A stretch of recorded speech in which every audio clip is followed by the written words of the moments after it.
Hey, everybody, welcome back to the podcast.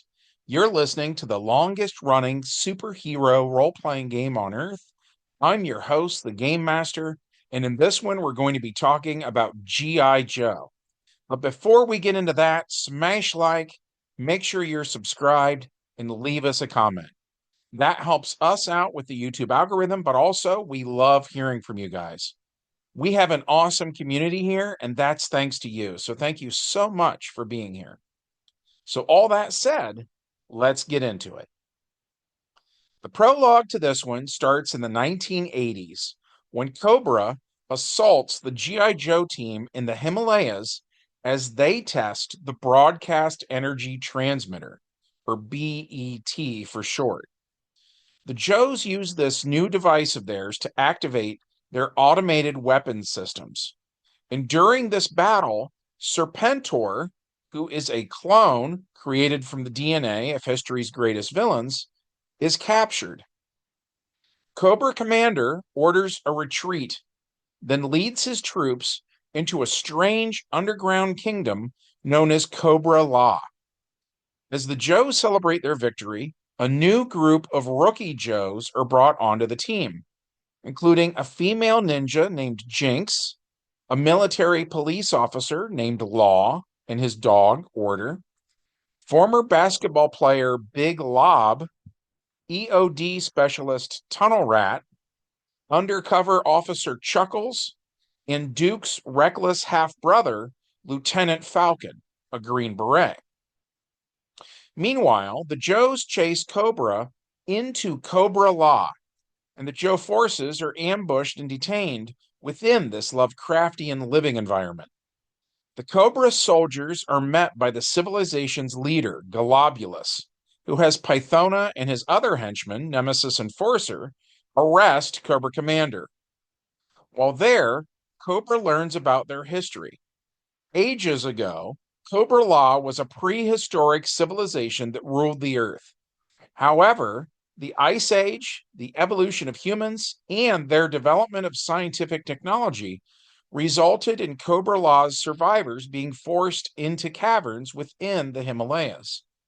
Cobra La rebuilt their society in secret as centuries passed.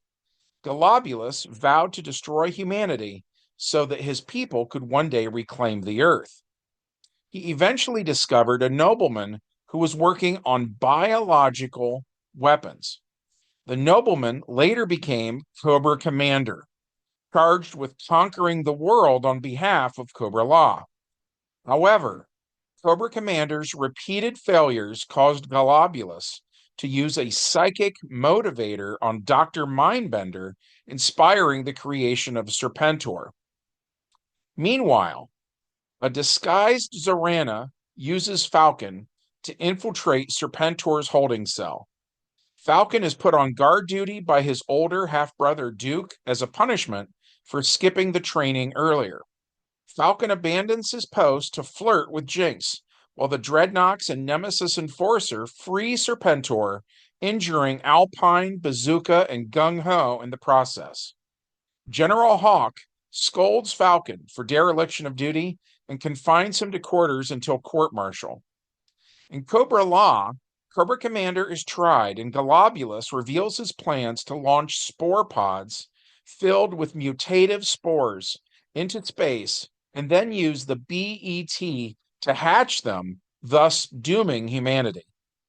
He punishes Cobra Commander for his repeated failures following his trial by exposing him to the spores, which transforms Cobra Commander into a snake. But Cobra Commander flees and makes his way to the Joe's camp with Roadblock. Convinced by Duke to spare Falcon from a harsh punishment, General Hawk reassigns Falcon to the Slaughterhouse, where he is to be retrained by Sergeant Slaughter and his renegades, consisting of ex-Viper Mercer, former football player Red Dog, and former acrobat Chorus. On a weaponless recon mission into the Terrordrome, the Five learn of Cobra's plans and that Baroness has discovered the location of the BET.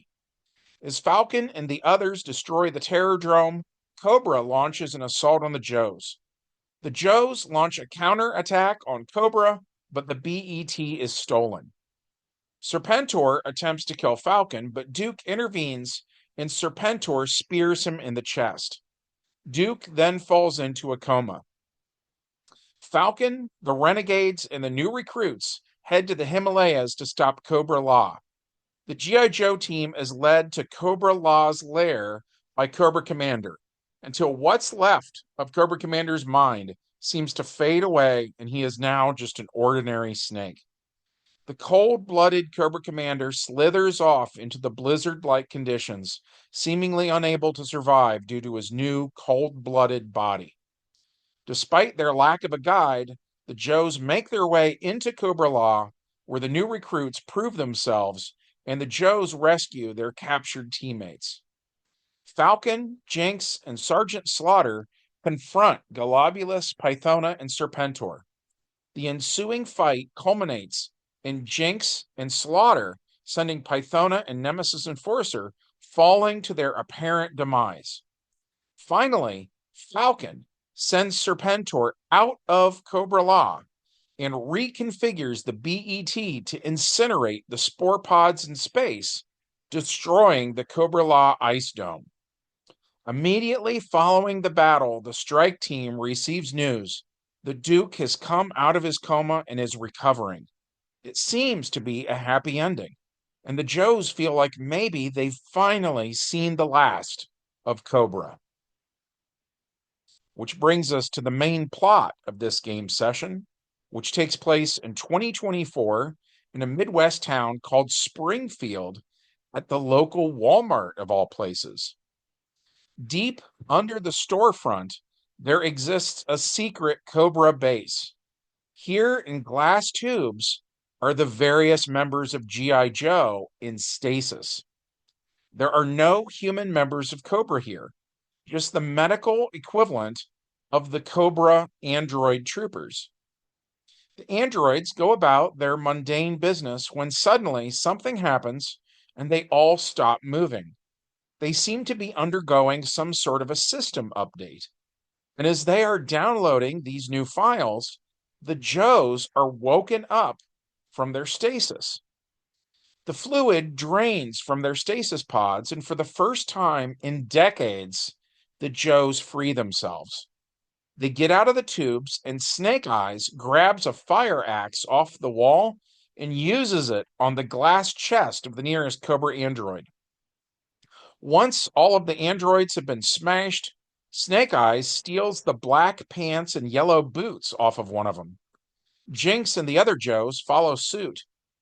Mainframe uses the computers here and discovers the disturbing truth that the current year is 2024. The Joes are bothered by this, and Shipwreck is reminded of the time that he woke up on an island full of synthetic humanoids, or synthoids for short. They were made to look like the G.I. Joe team, so Shipwreck can't help but wonder if this is happening to him again. He says something along these lines, and one of the other Joes considers the possibility that maybe they are the synthoids and they have just been made to think they're the real Joes. Snake Eyes still has scars on his throat, though, so he thinks he's the real deal. Most of the others are quick to agree with him, citing things like dental fillings as proof that they really are who they think they are. Just then, on a huge computer screen against the far wall, a message appears in green text. It tells the Joes that they are in Springfield and cautions them that everybody here works for Cobra. Interestingly enough, works has quotation marks around it, as if the Cobra troops are lazy or something. Anyways, the message urges them to seek shelter and tells them to trust no one. So they talk about where they could go from here, and Grunt and Ripcord said they grew up in this general area. Grunt says that his grandfather left him a farm, and he says the barn there is big enough that all the Joes could fit inside. Duke and Hawk say it sounds like as good a plan as any, and the team heads topside. To their surprise, they find themselves in a Walmart that is closed.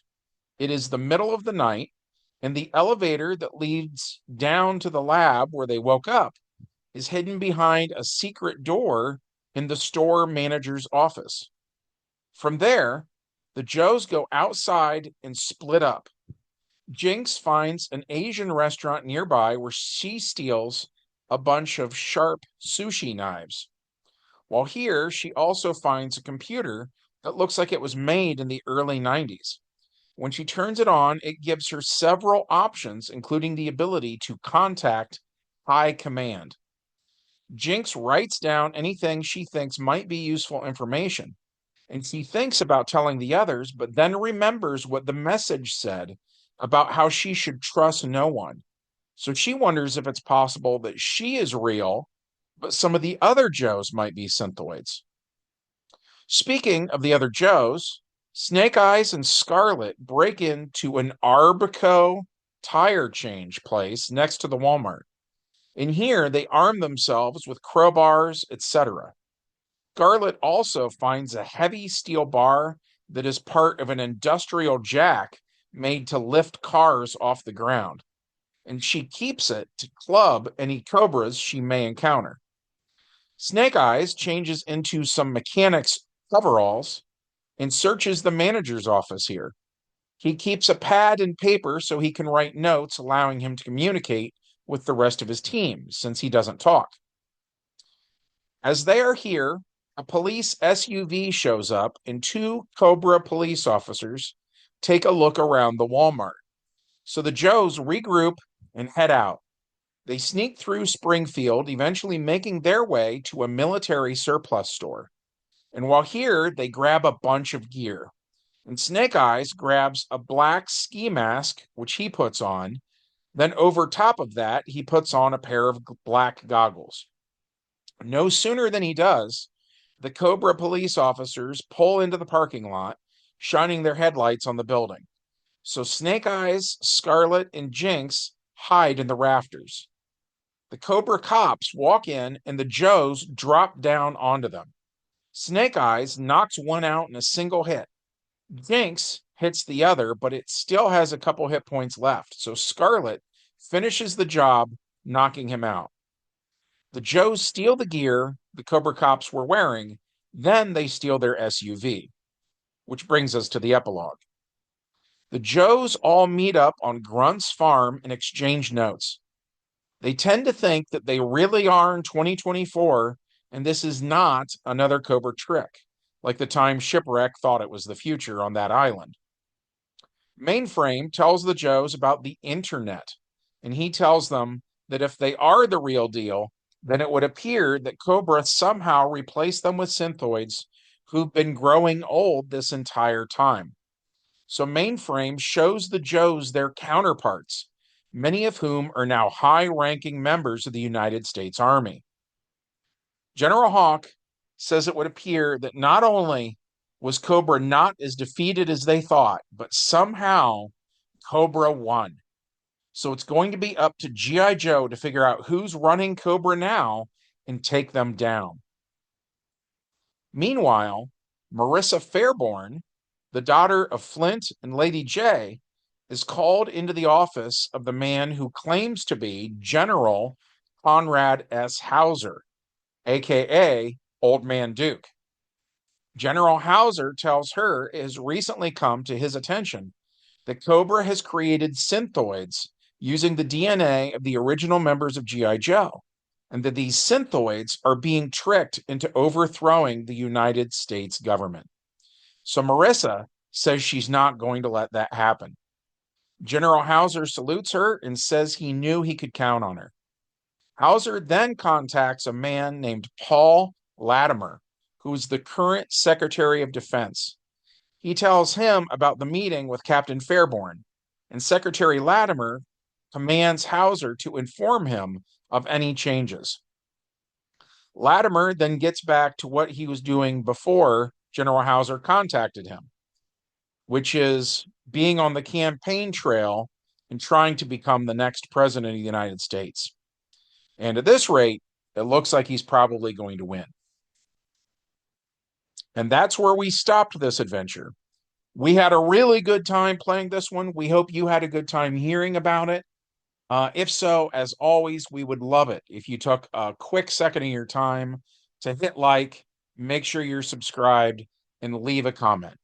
And from everybody here at the longest running superhero role playing game on earth, we hope you have a good one, and we'll see you in the next adventure. Yo, Joe.